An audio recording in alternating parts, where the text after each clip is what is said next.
নতুন একটা ভিডিওতে সবাইকে স্বাগতম। আমরা আজকে চলে এসেছি একটু ভিন্ন ধর্মী রান্নায়। এই পাশে মাংস আছে, আর এই পাশে বাটা মশলা আছে, এই পাশে পেঁয়াজ কেটে রেখেছি, আর এই পাশে আমাদের টমেটো রাখা আছে।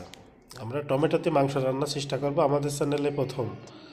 আমরা গরম তেলে প্রথমে কাটা পেঁয়াজ দিয়ে নিলাম, সুন্দর মতো ভেজে নেব, বাদামি কালার মতো করে নেব। এগুলো একটু ভারী ভারী একদম পাতলা পাতলা মতো যেন হয়ে যায়, ভাজতে ভাজতে একটু কালার চলে আসবে, তখন আমরা এর মধ্যে টমেটো দিয়ে দেবো। আপনারা দেখতে পাচ্ছেন যে মোটামুটি আমাদের এই পেঁয়াজটা ভাজা ভাজা মতো হয়ে গেছে। এখন এর মধ্যে টমেটো দিয়ে দেবো। টমেটো দিলে সেই কারণে টমেটো সিদ্ধ হয়ে একেবারে গলে যাবে, কোনো চিহ্নও থাকবে না টমেটো, কিন্তু টমেটোর স্বাদটা মাংস পাওয়া যায়। তো সম্পূর্ণ ভিন্ন ধর্মী রান্না, আশা করছি আপনাদের মোটামুটি ভালো লাগবে। তো আপনারা আমাদের সাথে থাকুন। এখানে দেখতে পাচ্ছেন টমেটো এবং পেঁয়াজ কিন্তু তেলের মধ্যে কি সুন্দর মতো ভাজা হচ্ছে। আর এর মধ্যে আমরা এখন বাটা মশলা যেগুলো আছে সেগুলো দিয়ে নেব। এখানে আছে রসুন বাটা, শুকনো লঙ্কা বাটা, জিরে বাটা। আমরা এর মধ্যে এলাচ আর ডালচিনি এখনও দিয়ে নিই, এটা একটু পরে দেবো।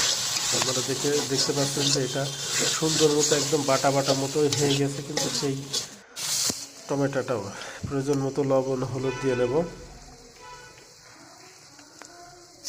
টমেটোর কোনো অস্তিত্ব থাকবে না, কিন্তু ওর যে স্বাদ সেটা থাকবে। আমাদের চ্যানেলে প্রথম আমরা মাংস রান্না করছি টমেটো দিয়ে। এটার মধ্যে পানি দিয়ে নিলাম, পেঁয়াজটা বা মশলাটা সুন্দর মতো সিদ্ধ করে নেওয়ার জন্য মশলাটা ফুটে গিয়েছে। এখন এর মধ্যে মাংস দিয়ে দিলাম, মাংস দিয়ে সুন্দর মতো নাড়াচাড়া করে নিচ্ছি। এর মধ্যে এলাচ এবং ডালচিনি কিছুক্ষণ পরে দেবো। আসলে রান্না যে যেমন করতে পারেন, আমরা মাটি চুলো রান্না করছি আজকে, আপনারা দেখতে পাচ্ছেন।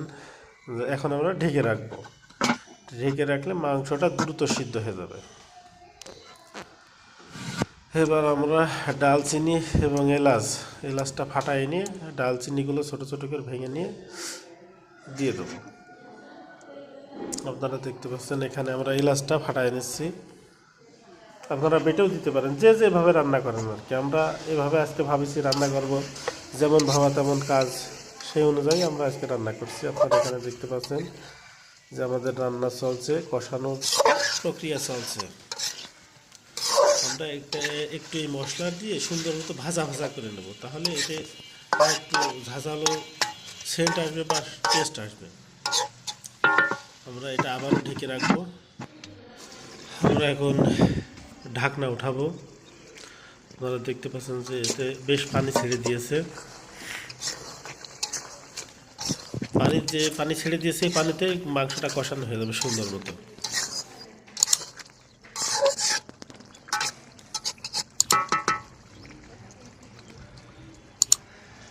আবার ঢেকে রাখবো, ঢেকে রাখলে তাড়াতাড়ি সিদ্ধ হয়ে যাবে।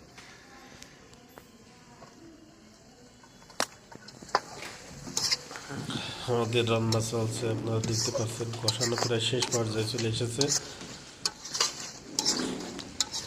একেবারে পানি রাখবো না, কষানোর সময় একেবারেই পানি থাকবে না।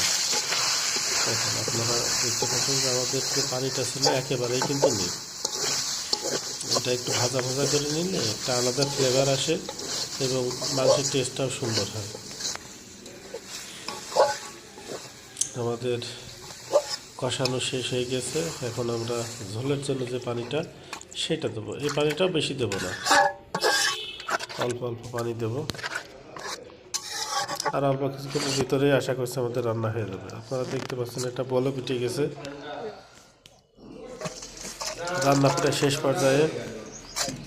আমরা ঢেকে রাখলাম।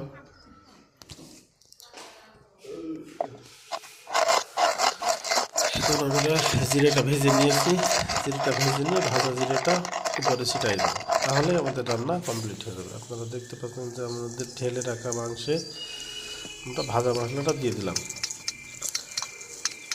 একটু সব জায়গায় যেন মশলাটা চলে যায়, সেই জন্য একটু নাড়াচাড়া করে দিলাম। আমাদের আজকের ভিডিও পর্যন্ত, সবাইকে ধন্যবাদ।